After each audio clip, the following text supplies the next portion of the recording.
Not counting Stanley Unwin, Yeah. can you name someone who once appeared as themselves in a live-action Anderson series? Yes. Go Christine on. Glanville. Okay. Yes, but that wasn't on purpose, was it? No, it wasn't, no. Okay. Let's try again. Go on. Okay. Would it help you Yeah. identify the series if I Yes. told you that this real-life person claimed to have once met an alien? What Okay, series well, do we're you think talking that might have UFO, been? aren't we? Well done. That does bring us Yes. indeed to UFO. Yeah, yeah. And an interesting guest star of the Okay. episode The Dalotek Affair, one Dr. Frank E. Stranges. Oh, yes. Great name. Isn't it? As mentioned in the episode, noted ufologist. Is that how you say it, isn't it? Ufologist? Yes, I think so. Or ufologist? Ufologist? Yeah.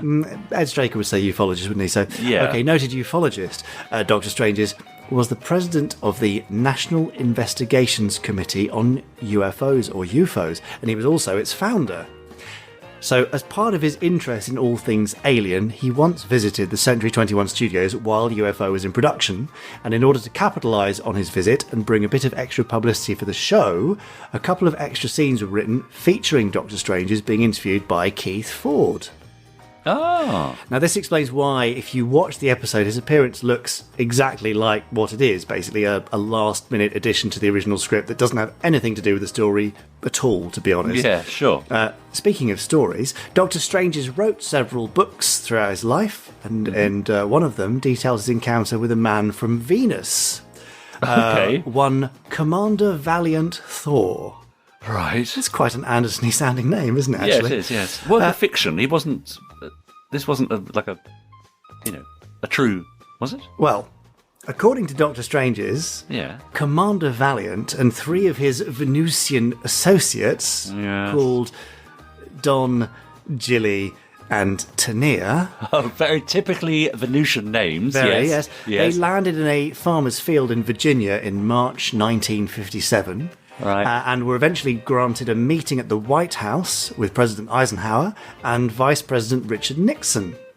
Dr. Stranges, who at the time allegedly was a federal marshal and a chaplain with top security clearance at the Pentagon, covered this incident in a book that he published in 1967 titled Stranger at the Pentagon. Okay. Title again there, so you have Yes. so title there. Yeah. Almost. Eisenhower was apparently keen to reveal the existence of aliens to the public, but Nixon and others insisted that he keep quiet about it. Right. Dr. Stranges was, however, apparently under no such restrictions, hence the book. Makes sense, doesn't it? Yeah. President can't talk about it, but the Dr. Stranges can. So, Yeah. in his book, Dr. Stranges claimed to have met Thor, the Venusian, several times, and apparently they got on well enough for Thor to invite Dr. Stranges aboard his spacecraft. That's nice. So, according to him, Commander Thor had been sent to Earth as a peaceful emissary, hoping to prevent humanity from destroying itself. And he remained in Washington for 3 years, 3 whole years, before returning to Venus in 1960. Right. Whether he felt his job was completed or the human race was beyond help, or who whether knows? it even happened ever at all. Well, we're not going there. Okay. But if you do ever need to identify a Venusian, Dr. Stranges reported that they have an extra finger on each hand, but no fingerprints, and that they live for at least 500 years. Of course they do. So that'll help, won't it? Yeah. Now, as deeply credible as all of this sounds, Yeah. we must inform you, dear listeners, Yes. that certain questions have been raised regarding the, shall we say, accuracy of some of Dr. Strange's allegations. Right. Starting with the question, did he even actually have a diploma? Oh, right. Well, anyway. So we're not going with the whole, did he actually ever meet a Venusian? There are some other questions too, but, we don't need I to see. pick this thing to No. death, do we? No. Anyway, look, he did, however, continue to work as both a ufologist and an evangelical preacher until his death in November 2008. Okay. So, Well, good for him. yes, he continued spreading the word, be they true or not.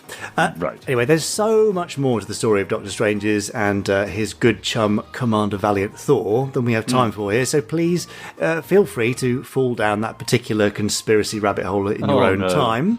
And the next time you watch Dr. Stranges in UFO, just remember that he was probably the only member of the UFO cast to ever meet a real live alien. Allegedly. Okay.